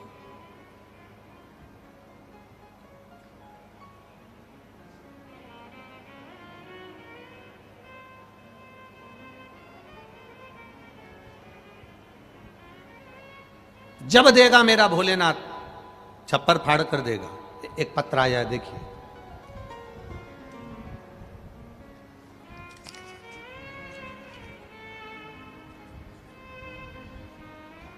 मैं अंजना नीरज शर्मा, बड़ी सड़क, जालना की निवासी हूं। कहीं बैठी हो तो हाथ हिला सकती हैं। मैं अंजना नीरज शर्मा, बड़ी सड़क, जालना की निवासी हूँ। मेरी बेटी का नाम नेहा नीरज शर्मा, जालना। कहीं बैठी हो तो हाथ हिला सकती हैं, जहाँ कहीं भी बैठी हो अपने दोनों हाथ हिला सकती हैं। गुरुदेव, शिव महिमा का क्या बखान करूं। आप लोग भी आस्था चैनल के माध्यम से पत्र को पढ़ लिया करो, और जितने लोग एलईडी के सामने बैठे हैं वो भी पत्र को पढ़ सकते हैं, पत्र को पढ़ सकते हैं। कहीं बैठी हो अंजना नीरज शर्मा तो हाथ हिला सकती हैं। मैं शिव जी की महिमा का क्या वर्णन करूं गुरुदेव। मेरी बेटी जिसने सीए फाइनल की परीक्षा दे रही थी, पर परिणाम अच्छे नहीं आ रहे थे। मेरी बेटी ने सीए फाइनल की परीक्षा देती रही, परिणाम अच्छे नहीं आए, प्रयास असफल रहे, रिजल्ट ठीक नहीं आता था। हर बार सीए की फाइनल एग्जाम में वो फेल हो जाती थी। बड़ी निराश हो गई। तब गुरुदेव आपकी कथा टीवी के माध्यम से श्रवण करना प्रारंभ करा। मैंने उसे कहा, सियोर वाले महाराज बताया करते हैं पशुपतिनाथ का व्रत का वर्णन, तू एक काम कर, एग्जाम की तैयारी फिर से कर। बेटी कहती है, माँ अब मुझे एग्जाम नहीं देना क्योंकि मैंने देख लिया, रिजल्ट नहीं आ रहा, बार बार रुक जा रही हूं, इसलिए अब मैं एग्जाम नहीं दूंगी। तू एक बार वापिस तैयारी कर। लोग क्या कहेंगे, मां बार बार फेल हो रही हूं, अच्छा नहीं है मां, एक बार वापिस एग्जाम तो दे। तब पशुपतिनाथ का व्रत करना प्रारंभ किया। एक लोटा जल महादेव को चढ़ाना प्रारंभ करा। एग्जाम का जब समय आया तो एग्जाम में जाते समय मेरी बेटी को मैंने कहा कि शहद को बेलपत्र पर लगाकर बाबा को समर्पित कर, बाबा तेरी सुनेगा। विश्वास रख, पढ़ाई पूरी कर और एक बेलपत्र समर्पित कर।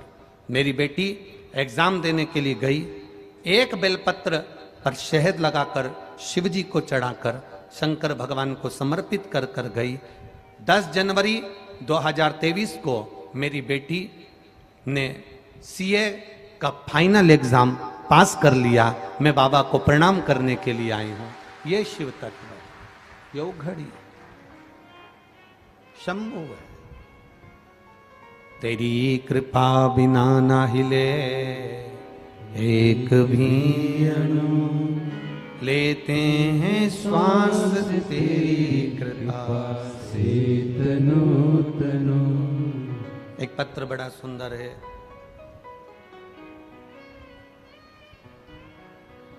मेरा नाम सुवंदना नरेश जायसवाल है। ग्राम कुरली, तहसील घाटजी, जिला यवतमाल, महाराष्ट्र से हूँ। कहीं बैठी हो तो हाथ हिला सकती है, जहाँ कहीं भी बैठी हो हाथ हिला सकती है। मेरा नाम सुवंदना नरेश जायसवाल। आपकी हैं? दोनों हाथ हिला दो एक बार, ऐसे हिला। मेरा नाम सुवंदना नरेश जायसवाल है। गुरुदेव, 2012 का घर का कर्जा था, वह 2023 को बढ़ता बढ़ता लाखों में पहुंच गया। चूक ही नहीं रहा था। बहुत परेशान हो गए थे। जितना बन सकता था उतनी मेहनत भी कर रहे थे। जब मन नहीं माना, किसी ने कहा कि एक बार सीहोर होकर आ जा। मैं 15 फरवरी 2023 में रुद्राक्ष महोत्सव में सीहोर पहुंच गई। 7 दिन तक पूरी कथा सुनी। लोगों ने कहा मां भगदड़ हो गई, मत जा, वापिस आ जा। मैं बाहर रही। 7 दिन खूब कथा सुनी। बाबा से रोज विनती करी, कंकर शंकर की पूजन करी। बाबा को कंकर को उठाकर अपने साथ ले आई और उसी कंकर की पूजन घर में करती रही। गुरुदेव, मैं बाबा का क्या वर्णन करूं। स्वयं बैंक की तरफ से लिखा हुआ कागज आ गया कि तुम्हारा जो कर्जा लाखों में था वो मात्र 90,000 रुपये रह गया। 90,000 रुपये कर्जा ले गया। तब 90,000 रुपये भी हम कहां से लाएं। बाबा की कृपा का मैं क्या वर्णन करूं गुरुदेव। 30/5/2023 को बाबा ने वो 90,000 कहाँ से भेजे, किसके माध्यम से भेजे, और आज मेरा पूरा कर्जा चुका दिया, इसलिए मैं बाबा को नमन करने हूं। आनंद, दोनों हाथ हिला दो एक बार। श्री शिवाय नमस्तु। शिव तत्व ऐसा ही, खाली ना जाता कोई से तुम्हारे, खाली ना जाता कोई दर से तुम्हारे, मैं भी खड़ी हूँ बाहें पसारे, मैं भी खड़ा हूँ बाहें पसारे, अपने हृदय से लगा लो, लगा लो, गिरा जा रहा हूँ, उठा लो उठा लो, प्रभु अपने डर से अब तो न टालो, गिरी जा रहे हो, उठा लो उठा लो। ये परमात्मा की अविरल भक्ति है, ये परमात्मा का एक आनंद है, ये परमात्मा का एक भाव है, ये परमात्मा का एक स्वरूप है। केवल शिव महापुराण की कथा कथा नहीं है। यहाँ जितने लोग कथा सुनने आते हैं, जितने लोग टीवी पर सामने बैठकर कथा सुनते हैं, जितने लोग मोबाइल पर कथा सुनते हैं, ये केवल कथा नहीं सुनते, बाबा से अपने दिल की बात कहते हैं। बाबा उनकी झोली खुशियों से भर भी देता है, भरता है। प्रतिदिन कथा कितनी बजे से कितनी बजे तक चल रही है? 2 बजे से 5 बजे तक। आज कथा 2 से 5 है, कल बस एक दिन की कथा, कल की कथा, केवल कल की कथा का समय 1 बजे से 4 बजे तक रहेगा, केवल कल की कथा का। बाकी के समय फिर वही 2 बजे से 5 बजे, बस कल का समय 1 बजे से 4, टीवी पर भी और यहां पर भी। अविरल भक्ति है शिव तत्व, अविरल भक्ति।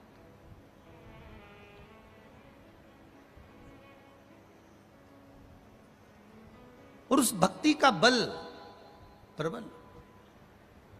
केवल पंडाल में बैठकर कथा नहीं सुन रहे हो, इस व्यासपीठ के सम्मुख में बैठकर कथा नहीं सुन रहे हो, उससे अपने दिल की बात कह रहे हो, अपने मन से आप बाबा से गुणगान कर रहे हो, अपने आप बाबा से कुछ ना कुछ विनय कर, आप बाबा से निवेदन कर रहे हो। गला पकड़ रहा है बाबू, उसको देखो, अपने आप बाबा से विनय कर रहे हो, निवेदन कर रहे हो, भगवान से विनती कर रहे हो, कर हृदय से। आप दिल से उससे कहो, वो दिल से सुनता है। पहले एक बार कहा है आपको, एक बार आवाज लगाना, ए कमल, कमला, कमला, कमला। एक बार, 2 बार, 3 बार आवाज लगाओगे, जितनी कमला बैठी होगी वो पलट कर तुमको देखेगी जरूर। बोलो देखेगी ना? उसको लगेगा मुझे बुला रहा है। आप रोज रोज श्री शिवाय नमस्तुभ्यम कहोगे, आप रोज रोज उसको पुकारोगे, रोज रोज उससे विनती करोगे, रोज रोज उससे निवेदन करोगे, आप रोज रोज उससे प्रार्थना करोगे, पुकारोगे उसको दिल से।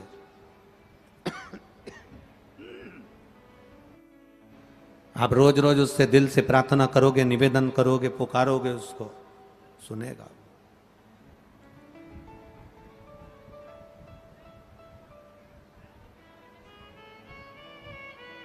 स्नेहवश सारे देवी देवताओं को बहुत सारी सामग्री लगती होगी, देते होगे, पर मेरे महादेव को तुमसे कुछ नहीं चाहिए। मेरे महादेव को तो केवल आप 1 लोटा जल चढ़ा दो तो ठीक है, मंदिर के अंदर चले जाओ तो ठीक है, ना जा पाओ शिखर का दर्शन कर लो तो ठीक है, इतना भी नहीं बने तो मंदिर के सामने से बस केवल मुस्कुरा कर निकल जाओ तो ही बाबा कल्याण कर देता है। ये शिव का ये उघड़ी, ये शंकर, ये त्रिकालदर्शी, ये कैलाशी, ये अविनाशी का मूल तत्व है। ये भगवान शिव की अविरल भक्ति है। आप कहो उससे, निवेदन करो उससे।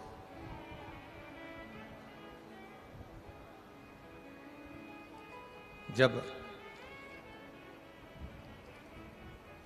पुकारोगे तो वो सुनेगा।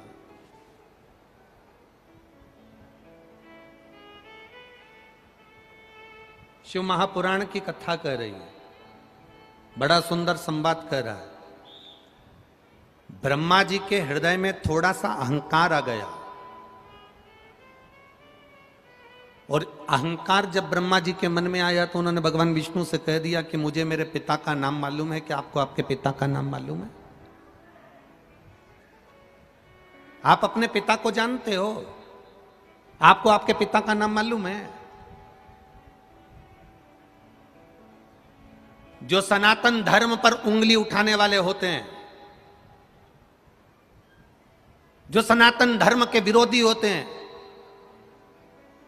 जो सनातन हिंदू धर्म पर आक्षेप लगाने वाले होते हैं, सनातन हिंदू धर्म पर उंगली उठाने वाले होते हैं, वो नए नए प्रश्न लेकर तुम्हारे सामने खड़े हो जाएंगे। क्या तुमने कभी भगवान को देखा है? शंकर भगवान के शिवलिंग पर जल चढ़ाओगे तो लोग गलत फहमियां उत्पन्न कर कर कहेंगे तुम शिवलिंग पर जल चढ़ा रही हो। जब आप भगवान शंकर के मंदिर जाने लगोगे तो लोग कह देंगे शिवलिंग पर जल नहीं चढ़ाना, शंकर भगवान पे चढ़ा हुआ जल मत पीना, कोई कहेगा बेलपत्री मत खाना, कोई कहेगा ऐसा मत करना, कोई कहेगा वैसा मत करना। आपकी भक्ति क्या कह रही है? आपका विश्वास क्या कर रहा है?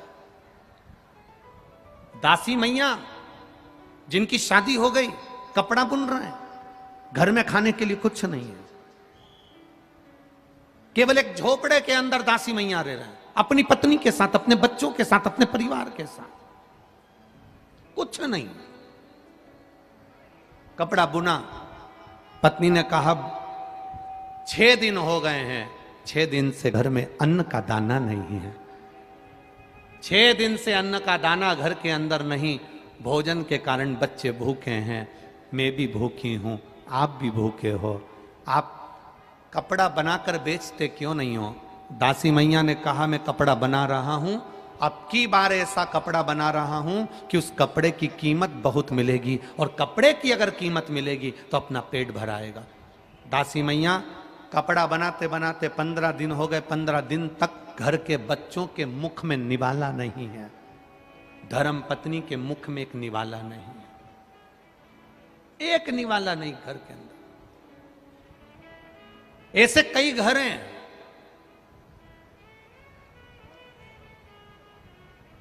इस भारत की भूमि पर, इस मृत्यु लोक में, पूरे विश्व में ऐसे कई घर हैं जिनके घर में गुजारा करने के भी आफत है।